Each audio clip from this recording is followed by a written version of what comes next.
Hello అండి, నమస్తే. Welcome back to my YouTube channel. This is SK Molali, mechanical department assistant professor. So మీకు previous వీడియోలో నేను machine drawing లేదా అసెంబ్లీ డ్రాయింగ్ గీసి చూపించిన వీడియో ఏంటంటే కాటర్ జాయింట్ విత్ స్లీవ్ అని చెప్పాను. సో ఆ వీడియో ప్రీవియస్ వీడియో చేశాను. ఇప్పుడు మీకు కొత్తగా చెప్పబోయే వీడియో ఏంటంటే కాటర్ జాయింట్ విత్ జిబ్ అనమాట. సో కాటర్ జాయింట్ విత్ జిబ్ ఎలా ఉంటుంది, విడివిడిగా పార్ట్స్ ఎలా ఇస్తారు ఏంటి, ఆ విడివిడిగా పార్ట్స్ ఇచ్చిన తర్వాత మనం ఎలా డ్రా చేయాలి ఏంటి అనేది మీకు ఇప్పుడు క్లారిఫికేషన్ చూపిస్తాను. సో ఇది ప్రాబ్లం వచ్చేసి మనకి కాటర్ జాయింట్ విత్ జిబ్ అనమాట. అది ఎలా ఉంటుందంటే మనకి డిప్లొమా స్టూడెంట్ థర్డ్ సెమిస్టర్లో ఎగ్జామ్ పాయింట్ ఆఫ్ వ్యూలో వచ్చే క్వశ్చన్ లాగా అనమాట. సో ఇలా ఉంటుంది చూడండి. Details of cotter joint with gib shown in assembling part and the half section front view and top view అనమాట. సో ఇందులో వచ్చేసి మనకి ఇలా ఇస్తుంది అనమాట గివెన్ డేటా. ఇది వచ్చేసి ఫ్రంట్ వ్యూ, ఇది వచ్చేసి అంటే ఈ రెండు ఫస్ట్ వ్యూ, ఇది సెకండ్, ఇది పార్ట్ 2, ఇది పార్ట్ 3, పార్ట్ 4, ఇది పార్ట్ 4. ఇక్కడ మొత్తం ప్రతిదానికి డైమెన్షన్ ఉంది అనమాట. సో స్లాట్ ఎంత, లేకపోతే దీని లెంత్ ఎంత, దీని హైట్ ఎంత, సో దీని యొక్క హైట్ ఎంత, దీని యొక్క థిక్నెస్ ఎంత, ఓవరాల్ ఇక్కడ ఉంది. దాంతోపాటు ఇక్కడ వచ్చేసి ఎన్ని పార్ట్ లిస్టులు ఉన్నాయి. ఇక్కడ పార్ట్ లిస్ట్ మొత్తం 4 ఉన్నాయన్నమాట. ఒకటి సీరియల్ నెంబర్ వచ్చేసి 1 to 4 ఉంది. నేమ్ వచ్చేసి రాడ్ అండ్ ఫోర్క్ అండ్ కాటర్ జిబ్బు, ఇది ఏ మెటీరియల్తో తయారైంది, ఎంఎస్ ఎఫ్ఎస్ 0.1 ఫోర్జ్ స్టీల్ అనమాట. ఎఫ్ఎస్ అంటే ఇది కాటర్ జాయింట్ విత్ జిబ్ అనమాట. సో ఇందులో జిబ్ ఏంటి, కాటర్ ఏంటి మిక్స్ చేసి మనం ఎలా డ్రా చేస్తాము ఏంటి అందాక చూసినట్టయితే ఇది టోటల్గా మనం గీయబోయే పిక్చర్ అనమాట. ఇది ఫ్రంట్ వ్యూ. ఇక్కడ ఉన్న డైమెన్షన్ బట్టి ఇక్కడ 32:8 ఉంది, ఇక్కడ 32:8 ఉంది. ఇది వచ్చేసి ఇందులో ఇన్సర్ట్ చేసేస్తాం. దీని యొక్క లెంత్ వచ్చేసి 25 స్క్వేర్ అనమాట. సో ఈ లెంత్ వచ్చేసి దీని సైడ్లో ఉంటుంది. అలాగే ఇక్కడ 19 + 11 వచ్చేసి ఎంత వాల్యూ ఉందో 30 ఉందన్నమాట. 30 వచ్చేసి ఇక్కడ ఇన్సర్ట్ అవుతుంది. 1 ఇటు అవుతుంది అన్నమాట. సో అలాగే దీంట్లో మిగిలిన పార్ట్ ఏదైతే ఉందో ఆ పార్ట్ వచ్చేసి దీని వైపు అవుతుంది అనమాట. సో ఇది మనకి ఫ్రంట్ వ్యూ. దాంతోపాటు దీనికి సైడ్గా ఉండే టాప్ వ్యూ ఉంటుందంటే ఈ సేమ్ ప్రొజెక్షన్ ఇట్లా యాడ్ చేస్తాం. దీంట్లో వర్టికల్గా ఉన్న పాయింట్ అయితే 8 mm డయామీటర్, అంటే ఇక్కడ థిక్నెస్ ఉంది చూసారా, 8 mm ఇన్సర్ట్ అనేది ఇందులో ఇన్సర్ట్ అవుతుంది అనమాట. సో ఇలా చేయాలి. సో దీన్ని మనం ఇప్పుడు ఎలా గీస్తాము ఏంటో నేను గీసి చూపిస్తాను చూడండి. సో ఫస్ట్ ఆఫ్ ఆల్ మనం ఈ డయాగ్రామ్ గీయాలి అంటే ఫస్ట్ ఇలా ఒక ఎక్స్ యాక్సిస్ లైన్ గీయాలి. ఇలా ఎక్స్ లైన్ గీయాలి. గీసిన తర్వాత ఆ పిక్చర్లో ఏవైతే ఉందో దీని యొక్క హైట్ ఏదైతే ఉందో, లెంత్ ఏదైతే ఉందో ఓవరాల్ లెంత్ని మనం ఇలా గీస్తాం అనమాట. సో ఓవరాల్ లెంత్ ఎంతైతే ఉందో అంతా. సో ఇక్కడ నుంచి ఒక లైన్ ఇలా గీస్తాం, ఇక్కడ నుంచి కూడా ఒక లైన్ ఇలా గీస్తాం. గీసిన తర్వాత దానికి ఇచ్చే పార్ట్ డిస్టెన్స్ ఎంతైతే ఉందో ఆ డిస్టెన్స్ ప్రకారంగా మనం ఇలా గీసి ఇక్కడ వచ్చిన డిస్టెన్స్ కూడా మనం ఇలా గీస్తాం అనమాట. ఇలా కలిపేస్తాం. సో ఇక్కడ నుంచి అడిషనల్గా బ్యాక్ సైడ్ ఉన్న వాల్యూ ఏతుందో ఆ వాల్యూని మనం ఇలా గీసి ఇలా హ్యాచింగ్ చేస్తాం. ఇప్పుడు రైట్ సైడ్ నుంచి ఇక్కడ వాల్యూ ఎంత ఉందంటే 21 ఉంది. సో ఇక్కడ వరకు ఈ పార్ట్ వరకు 21. అలాగే ఇక్కడ నుంచి ఇక్కడ వరకు మనకి 32:8 స్లాట్ ఉంది. సో ఇక్కడ కూడా 32:8 స్లాట్ గీస్తాం. సో ఇక్కడ 8 స్లాట్ గీస్తాం. అలాగే ఈ పార్ట్ వచ్చేసి మనకు కావాల్సిన డైమెన్షన్ ఎంతైనా పెట్టుకోవచ్చు కానీ ఇటు నుంచి.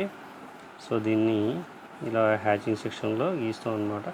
ఇప్పుడు దీంట్లో వచ్చే స్లీవ్ ఏదైతే ఉందో, కాటర్ జిబ్ ఏదైతే ఉందో ఆ జిబ్కి సంబంధించి డైమెన్షన్స్ ఉన్నాయి కదా, 19 + 11 30. సో ఇక్కడ నుంచి హైట్ అనమాట. ఈ హైట్ వచ్చేసి ఇలా ఉంటుంది. ఈ లెంత్ 10 వరకు ఉంటుంది. సో దీని లెంత్ ఇక్కడ వరకు ఉంటుంది, దీని లెంత్ ఇక్కడ వరకు ఉంటుంది. సో దీని నుంచి ఈ లైన్ అన్నది ఇలా గీస్తాం. దాంతోపాటు ఈ కాటర్ యొక్క హైట్ ఏదైతే ఉందో కాటర్, సో దీని నుంచి దీని లెంత్ ఎంత అయితే ఉందో అంత లెంత్.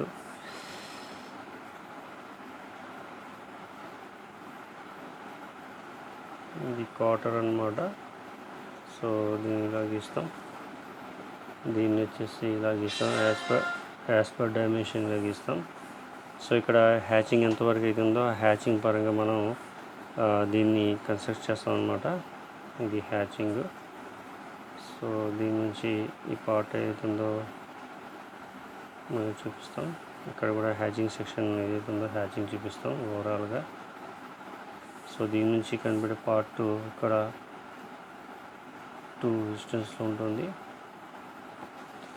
సో ఇదంతా హ్యాచింగ్ సెక్షన్ కాబట్టి హ్యాచింగ్ చేస్తాం అన్నమాట. ఈ పార్ట్ ఏదైతే ఉందో కాటర్ చూపిస్తుంది. ఇక్కడ కాటర్ చేయాల్సిన అవసరం లేదు. సో దీనికి వచ్చేసి ఇలా ఉంటుంది. సో సేమ్ యాసిస్గా దీని నుంచి టాప్ ఉన్నాడు కదా ప్రాబ్లంలో. సో దీని నుంచి ఏం చేస్తామంటే ఇది 44 లెంత్ ఇలా ఉంటుంది, దీని సెంటర్ లెంత్ ఇలా ఉంటుంది, సెంటర్ లెంత్. సో దీని నుంచి ఇచ్చిన డైమెన్షన్ 25 కాబట్టి ఈ 25 mm డిస్టెన్స్ ఈ 44 కాబట్టి ఇలా గీస్తాం. సో ఇక్కడ 24 కాబట్టి ఇక్కడ 12.5 నుంచి మనకి ఇటు 4 వేస్తే దీని యొక్క థిక్నెస్ 8 కాబట్టి సో ఇక్కడ డాటెడ్ లైన్తో ఇలా 8 వరకు గీస్తాం. ఇలా గీసిన తర్వాత దీని లెంత్ ఎంత అయితే ఉందో ఈ లెంత్కి ఇలా వస్తుంది. అలా ఇక్కడ నుంచి ఎంత అయితే లెంత్ ఉందో ఈ లెంత్కి 8 డిస్టెన్స్ ఇలా వస్తుంది, ఇలా వస్తుంది. ఇక్కడ మిగిలిపోయిన పార్ట్ ఏదైతే ఉందో దీన్ని ఏం చేస్తామంటే మనం హ్యాచింగ్ చేస్తాం అన్నమాట. సో 45 degreesలో హ్యాచింగ్ చేస్తాం అన్నమాట ఇది.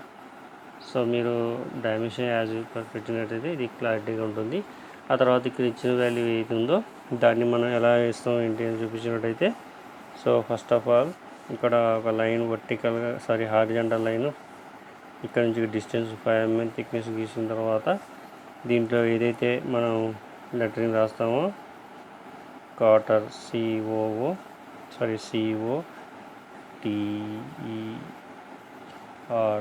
కాటర్ joint JOINT joint with gib లేదా విత్ ఏ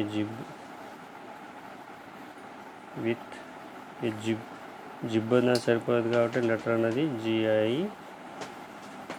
ఇట్లా B రాస్తాం. సో ఇలా రాస్తాం. దీని తర్వాత మనకి ఇచ్చిన పార్ట్ లిస్ట్ ఏవైతే ఉన్నాయో బాటమ్ సైడ్ కానీ రైట్ సైడ్ కానీ ఇక్కడ మనం గీస్తాం అన్నమాట. ఫస్ట్ పార్ట్ లిస్ట్ రాస్తాం. Serial number, name, metal, quantity ఇలా గీసిన తర్వాత ఇలా ఒక బాక్స్ గీస్తాం అన్నమాట. ఇలా బాక్స్ గీసిన తర్వాత serial number 1, serial number 2, serial number 3, serial number 4. Name వచ్చేసి ఇక్కడ ఇచ్చేది రాడ్ ఎండ్ ఇచ్చాడు. ఇక్కడ మైల్ స్టీల్తో తయారు చేస్తాం, క్వాంటిటీ ఒకటి. నెక్స్ట్ ఇక్కడ ఫోర్క్ ఎండ్ ఇది కూడా మైల్ స్టీల్ అనమాట, ఇక్కడ ఒకటి. ఇక్కడ వచ్చేసి ఫోర్క్ ఎండ్ తర్వాత కాటర్ COTR కాటర్. దీంట్లో వచ్చేసి ఇది ఫోర్జ్ స్టీల్ అనమాట 1. అలాగే ఇక్కడ జిబ్ అనమాట, ఇది కూడా ఫోర్జ్ స్టీల్ 1. సో ఇలా మనం అది డిప్లొమా వాళ్ళకైతే ఎగ్జామ్ పాయింట్ ఆఫ్ వ్యూలో ఇలా రాసి పార్ట్ లిస్ట్ రాసినట్టయితే ఎగ్జామ్ పాయింట్ ఆఫ్ వ్యూలో దీనికి 40 మార్క్స్ ఇస్తారనమాట. సో ఇది ఇలా గీస్తాం అనమాట. సో దీన్ని మనం నీట్గా డైమెన్షన్స్ పెట్టి క్లారిటీ గీస్తే ఇక్కడ లైన్ ఏదైతే ఉందో ఈ లైన్ ఇక్కడికి వస్తుంది, అలాగే ఇక్కడ లైన్ ఏదైతే ఉందో ఈ లైన్ ఇక్కడికి వస్తుంది అనమాట. సో ఇలా గీస్తాం అనమాట. ఇది హ్యాచింగ్ సెక్షన్లో కనబడుతుంది కాబట్టి ఇలా ఉంటుంది. సో ఇది మనం గీసిన ఇక్కడ చూపించినట్టు కాటర్ జాయింట్ విత్ జిబ్ అనమాట. సో ఈ ఎంజ్లోకి ఈ ఎడ్జ్ పాయింట్ ఇక్కడ వస్తుంది, ఈ ఎండ్ పాయింట్ వచ్చేసి ఇక్కడ వస్తుంది. సో ఇది వచ్చేసి దీని సైడ్న 8 mm థిక్నెస్ వస్తుంది. ఇది అడిషనల్గా ఉండే వాల్యూ అనమాట. సో ఇక్కడ వచ్చేసి ఈ 8 mm డిస్టెన్స్ ఇందులో ఎంటర్ అవుతుంది. సో డైమెన్షన్ పెట్టుకోవాలంటే ఇక్కడ ఉన్న డైమెన్షన్ ప్రకారం మనం దీన్ని సూచించేది ఇక్కడ 19 చూపిస్తాం, ఇక్కడ వచ్చేసి 11 చూపిస్తాం అనమాట. ఈ పార్ట్ నుంచి ఇక్కడ మనకి 11 దాకా వస్తుంది అనమాట. ఇది 11 చూపిస్తాం. సో ఇందులో ఇన్సర్ట్ అవుద్ది. సో ఇలా గీస్తాం అనమాట. గీసినట్టయితే మనకి ఇందులో క్లారిటీగా ఉంటుంది అనమాట. సో ఇలా మనం మిషన్ డ్రాయింగ్లో గీసే ప్రతి పార్ట్ అనేది ప్రతిదీ దానికి సంబంధించిన మ్యాటర్తో గీసేస్తాం. ఇక్కడ హ్యాచింగ్ సెక్షన్లో కూడా క్లారిటీ గీసుకోవాలన్నమాట. సో ఇక్కడ నుంచి డిస్టెన్స్ ఇలా ఒకవేళ సో ఇలా నీట్గా గీస్తాం అనమాట. నీట్గా గీస్తే మనకి చాలా బాగుంటుంది. సో ఈ వీడియో కానీ మీకు నచ్చినట్లయితే లైక్ చేయండి, షేర్ చేయండి, కామెంట్ చేయండి, సబ్స్క్రైబ్ చేయడం మాత్రం మర్చిపోకండి నా యూట్యూబ్ ఛానల్ని. సో నెక్స్ట్ వీడియోలో మళ్ళీ కలుద్దాం. అప్పటివరకు bye.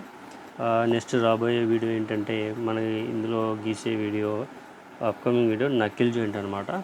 So కాటర్ joint with zig తర్వాత మనం చెప్పబోయే వీడియో వచ్చేసి నకిల్ జాయింట్. సో ఆ నకిల్ జాయింట్ ఎలా ఉంటుంది ఏంటి గీస్తాను.